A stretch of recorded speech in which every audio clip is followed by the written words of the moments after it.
Parenthesis. Visuddhimagga. By Bhattacharya Buddhaghosa. Translated from the Pali by Bhikkhu Naoamoli. Part 2 Concentration. Samadhi. Chapter 4. The Earth KASIOA. Opening parenthesis. Pathavi KASIOA Nidisa. Section 1.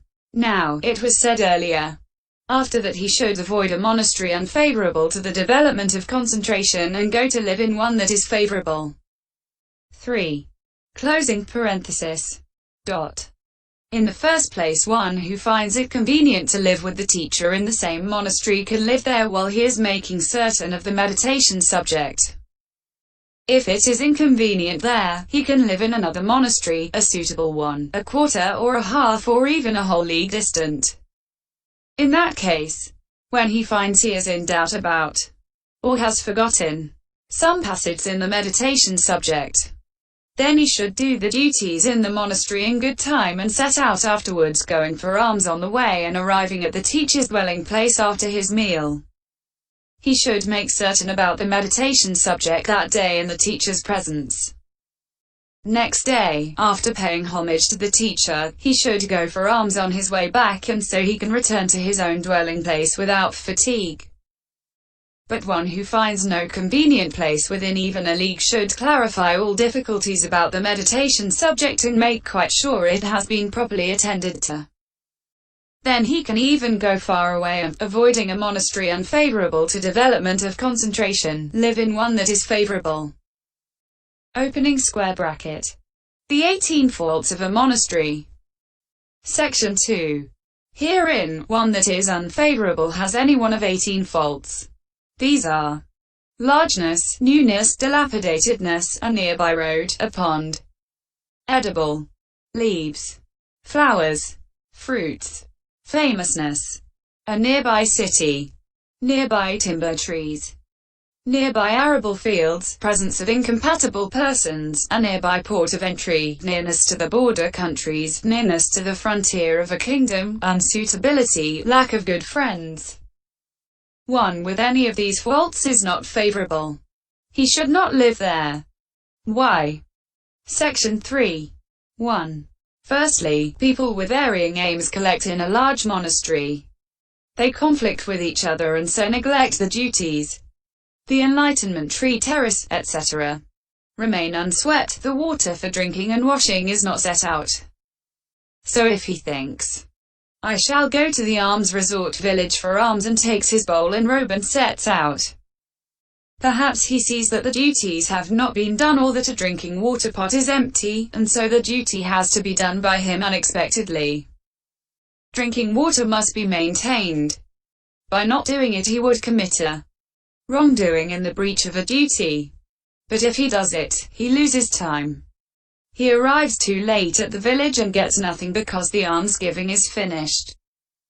Also, when he goes into retreat, he is distracted by the loud noises of novices and young bhikkhus, and by acts of the community being carried out.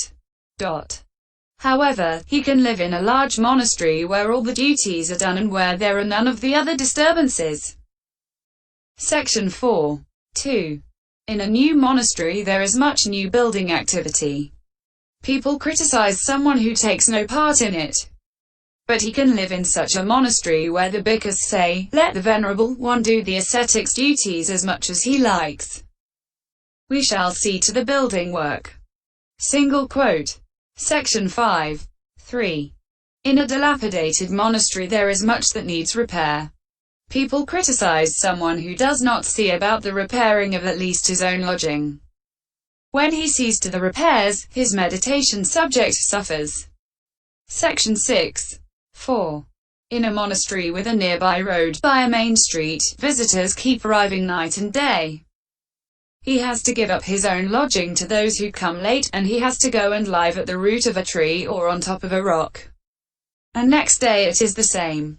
So there is no opportunity to practice his meditation subject. But he can live in one where there is no such disturbance by visitors. Section 7. 5. A pond is a rock pool. Numbers of people come there for drinking water. Pupils of city-dwelling elders supported by the royal family come to do dyeing work. When they ask for vessels, wood, tubs, etc., they must be shown where these things are. So he is kept all the time on the alert. Section 8. 6. If he goes with his meditation subject to sit by day where there are many sorts of edible leaves, then women vegetable gatherers, singing as they pick leaves nearby, endanger his meditation subject by disturbing it with sounds of the opposite sex. Section 7. And where there are many sorts of flowering shrubs in bloom, there is the same danger too. Section 9. 8. Where there are many sorts of fruits such as mangoes, rose apples and jackfruits, people who want fruits come and ask for them, and they get angry if he does not give them any, or they take them by force. When walking in the monastery in the evening he sees them and asks, "Why do you do so, lay followers?" They abuse him as they please and even try to evict him. Section 10. 9. When he lives in a monastery that is famous and renowned in the world, like Dakyagiri Wanhatakuchi, Sityagiri or Sitalapabhata, there are always people coming who want to pay homage to him, supposing that he is an arahant, which inconveniences him. But if it suits him, he can live there at night and go elsewhere by day. Section 11. 10. In one with a nearby city, objects of the opposite sex come into focus. Women pot carriers go by bumping into him with their jars and giving no room to pass. Also important people spread out carpets in the middle of the monastery and sit down. Section 12. 11. One with nearby timber trees. Where there are timber trees and osiers useful for making framework is inconvenient because of the wood gatherers there. Like the gatherers of branches and fruits already mentioned. If there are trees in a monastery, people come and cut them down to build houses with. When he has come out of his meditation room in the evening and is walking up and down in the monastery, if he sees them and asks, "Why do you do so, lay followers?" they abuse him as they please and even try to evict him. Section 13. 12. People make use of one with nearby arable fields, quite surrounded by fields. They make a threshing floor in the middle of the monastery itself. They thresh corn there, dry it in the forecourts, and cause great inconvenience. And where there is extensive property belonging to the community, the monastery attendants impound cattle belonging to families and deny the water supply to their crops. Then people bring an ear of paddy and show it to the community, saying, "Look at your monastery attendant's work." For one reason or another he has to go to the portals of the king or the king's ministers. This matter of property belonging to the community is included by a monastery that is near arable fields. Section 14. 13. Presence of incompatible persons. Where there are bhikkhus living who are incompatible and mutually hostile. When they clash and it is protested, venerable sirs, do not do so, they exclaim, "We no longer count now that this refuse ragwera has come." Single quote. Section 15. 14. One with a nearby water port of entry or land port of entry. 3 is made inconvenient by people constantly arriving respectively by ship or by caravan and crowding round, asking for space or for drinking water or salt. Section 16. 15. In the case of one near the border countries, people have no trust in the Buddha, etc. there. Section 16. In one near the frontier of a kingdom there is fear of kings. For perhaps one king attacks that place thinking, "It does not submit to my rule," and the other does likewise thinking, "It does not submit to my rule." A bhikkhu lives there when it is conquered by one king and when it is conquered by the other. Then they suspect him of spying, and they bring about his undoing. Section 17. 17. Unsuitability is that due to the risk of encountering visible data, etc., of the opposite sex as objects or to haunting by non-human beings. Here is a story. An elder lived in a forest, it seems. Then an ogre stood in the door of his leaf hut and sang. The elder came out and stood in the door. She went to the end of the walk and sang. The elder went to the end of the walk. She stood in a chasm 100 fathoms deep and sang. The elder recoiled. Then she suddenly grabbed him, saying, "Venerable sir, it is not just one or two of the likes of you I have eaten." Single quote. Section 18. 18. Lack of good friends. Where it is not possible to find a good friend as a teacher or the equivalent of a teacher or a preceptor or the equivalent of a preceptor, the lack of good friends there is a serious fault. One that has any of those 18 faults should be understood as unfavorable. And this is said in the commentaries. A large abode, a new abode. One tumbling down, one near a road, one with a pond, or leaves, or flowers, or fruits, or one that people seek. In cities, among timber fields, where people quarrel, in a port, in borderlands, on frontiers. Unsuitableness, and no good friend, these are the 18 instances. A wise man needs to recognize and give them full as wide a berth as any footpad-hunted road. Opening square bracket. The 5 factors of the resting place. Section 19. One that has the 5 factors beginning with not too far from and not too near to the alms resort is called favorable. For this is said by the Blessed One. And how has a lodging 5 factors bhikkhus? Here, bhikkhus, a lodging is not too far, not too near, and has a path for going and coming. It is little frequented by day with little sound and few voices by night. There is little contact with gadflies, flies, wind, burning sun, and creeping things. One who lives in that lodging easily obtains robes, alms, food, lodging, and the requisite of medicine as cure for the sick. In that lodging there are elder bhikkhus living who are learned, versed in the scriptures, observers of the Dharma, observers of the Vinaya, observers of the codes, and when from time to time one asks them questions, "How is this, venerable sir? What is the meaning of this?" Then those venerable ones reveal the unrevealed, explain the unexplained, and remove doubt about the many things that raise doubts. This bhikkhus is how a lodging has 5 factors. AB 15.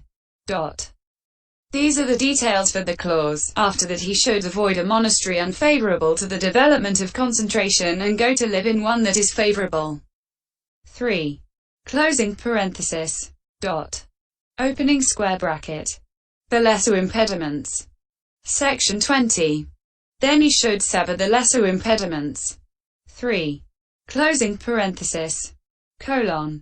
One living in such a favorable monastery should sever any minor impediments that he may still have.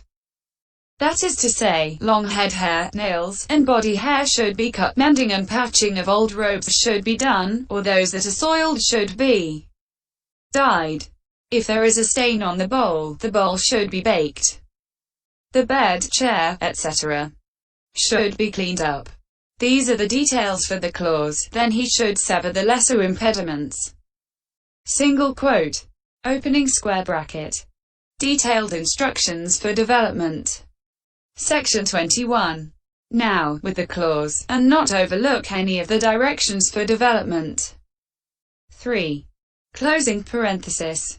The time has come for the detailed exposition of all meditation subjects, starting with the earth KASIOA. Opening square bracket. The earth KASIOA. When a bhikkhu has thus severed the lesser impediments, then, on his return from his alms round after his meal and after he has got rid of drowsiness due to the meal, he should sit down comfortably in a secluded place and apprehend the sign in earth that is either made up or not made up. Section 22. For this is said. 4. One who is learning the earth KASIOA apprehends the sign in earth that is either made up or not made up. That is bounded, not unbounded. Limited, not unlimited. With a periphery, not without a periphery. Circumscribed, not uncircumscribed. Either the size of a bushel, supper, or the size of a saucer, sirava. He sees to it that that sign is well apprehended, well attended to, well defined.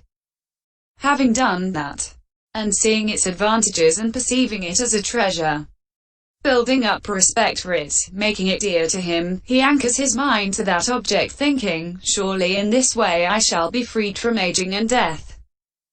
Secluded from sense desires, he enters upon and dwells in the first jhana. Section 23. Herein, when in a previous becoming a man has gone forth into homelessness in the dispensation or outside it, with the rishis going forth, and has already produced the jhana tetrad or pentad on the earth KASIÓA, and has such merit and the support of past practice of jhana as well, then the sign arises in him on earth that is not made up, that is to say, on a ploughed area or on a threshing floor, as in the Elder Mallaka's case. It seems that while that venerable one was looking at a ploughed area, the sign arose in him the size of that area. He extended it and attained the jhana pentad. Then by establishing insight with the jhana as the basis for it, he reached Arahantship. Opening square bracket. Making an earth KASIOA. Section 24. But when a man has had no such previous practice, he should make a KASIOA, guarding against the four faults of a KASIOA and not overlooking any of the directions for the meditation subject learnt from the teacher. Now, the four faults of the earth KASIOA are due to the intrusion of blue, yellow, red or white. So instead of using clay of such colors, he should make the KASIOA of clay like that in the stream of the Ganga, which is the color of the dawn. And he should make it not in the middle of the monastery in a place where novices, etc. about, but on the confines of the monastery in a screened place, either under an overhanging rock or in a leaf hut. He can make it either portable or as a fixture. Section 25. Of these, a portable one should be made by tying rags of leather or matting onto 4 sticks and smearing thereon a disc of the size already mentioned, using clay picked clean of grass, roots, gravel, and sand, and well kneaded. At the time of the preliminary work it should be laid on the ground and looked at. A fixture should be made by knocking stakes into the ground in the form of a lotus calyx, lacing them over with creepers. If the clay is insufficient, then other clay should be put underneath and a disc a span and 4 fingers across made on top of that with the quite pure dawn-colored clay. For it was with reference only to measurement that